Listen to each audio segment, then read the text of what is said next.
So my 14-year-old sends me a text last weekend. Hey mom, can my friends stay with us for the weekend? Immediately, yes.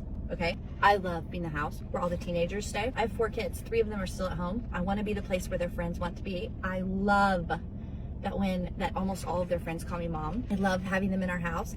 And I learned over the years that the only way to become the house where the teenagers want to hang out is just to say yes. Even if the house is a mess, even if you're not really sure where they're all going to sleep, and you know that they're going to eat all of your food, just say yes. It's so worth it. So the weekend rolls around, Friday night.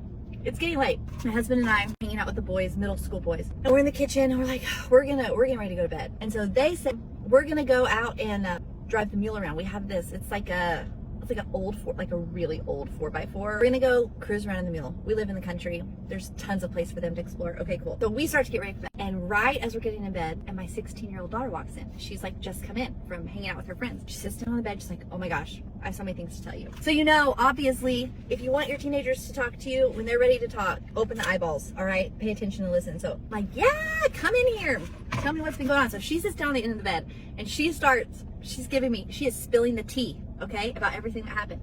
My poor husband, who has been up since like 5 o'clock that morning, is just kind of laying there trying to sleep. We're chatting it up. I get a text from my 14-year-old son. We've run out of gas. Like, oh my gosh. And we're like a mile from the house. So thankfully my daughter, she's like, no problem. I'll get the gas can. I'll take it to them. 30 more minutes go by. It's probably like 1 in the morning. We get another phone call. The mule still won't run. It's not working. At this point, guys, my husband, who is the most calm, level, patient, good man, he's getting grumpy, okay? He's been working in the shop all day long. He's ready for wheat harvest. The man's exhausted. He does not want to put his work boots back on, but he's putting the work boots back on. Puts on some pants, he goes to get the boys.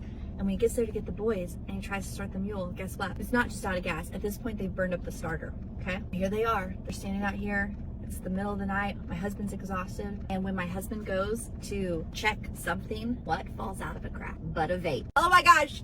Picture the fear on the middle school boy's face when the vape falls out of a crack in the seat. They know we don't vape in our house. My husband's already in a bad mood. The boys are terrified. And he looks at them and he just tells them, if I find out that this was your vape, any of you, I'm gonna make you sit on my front porch and smoke an entire pack of cigarettes. They're terrified, okay? Then he gets back in his truck and he's like, push it home. So that's what they did. They pushed it home. I was still awake when they got it. It's like 1:30 in the morning by this point. My son comes in.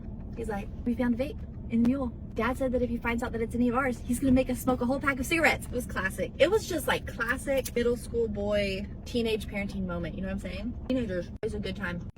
Vaping, please. Gross.